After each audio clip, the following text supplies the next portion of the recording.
Ünlü İtalyan tasarımcı Giorgetto Giugiaro ve Fiat stil merkezince tasarlanan Alfa Romeo 159 2005 yılında Cenevre Otomobil Fuarı'nda tanıtıldı. Fiat ve General Motors'un ortak kullandığı C platformunda üretilen 159'un işçilik ve malzeme kalitesi Mercedes E serisi ve BMW 5 serisiyle rekabet edebilmek için arttırılmıştı. 2006 yılında ülkemizde de satılmaya başlayan 159'un iç mekanı ve bazı mekanik sistemleri 2008 yılında yenilenerek model 2011 yılına kadar üretildi ve dünya çapında toplamda yaklaşık 247 bin adet satıldı. 2006 yılında Euro NCAP'in yaptığı çarpışma testlerinde yetişkin yolcu güvenliğinden 5, çocuk yolcu güvenliğinden 4, yaya güvenliğinden ise 4 yıldız alan 159'un 3.2 litre V6 silindirli motorlu modeli testlerde 40.2 metrelik durma mesafesine sahip olsa da birçok 159 kullanıcısı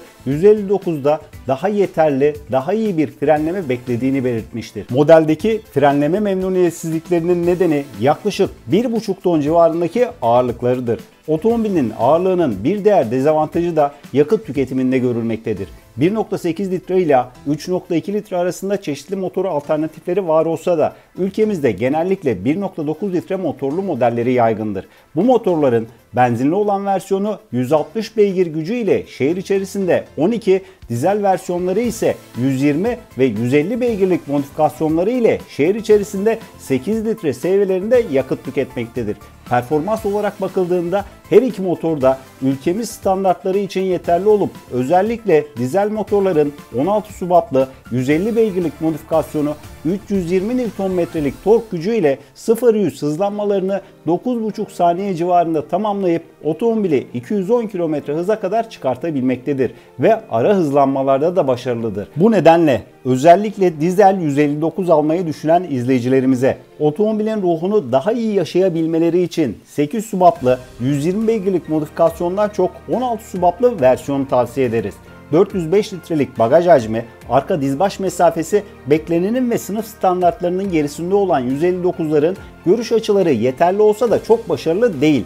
Fakat özellikle koltuk, süspansiyon ve direksiyon hissiyatı ile 2 kişilik uzun yolculuklar gayet rahat ve keyifli olabiliyor. Modelin en olumlu yönü 3 farlı, sert bakışlı dış tasarımlarının çok başarılı olması ve rigidliklerini hareket halindeyken de koruyabilmeleri. Fakat 159'ların iç tasarımları dışı kadar çarpıcı değil. 159 almadan önce ve aldıktan sonra hem alım satım sürecinde hem de yedek parça ve tamirinde daha az sorun yaşamanız için modelin ve markanın fan club'larını takip etmeniz yararlı olabilir. Fakat buralardaki objektif olamayan kendilerine alfist diyenlere çok itibar etmemelisiniz.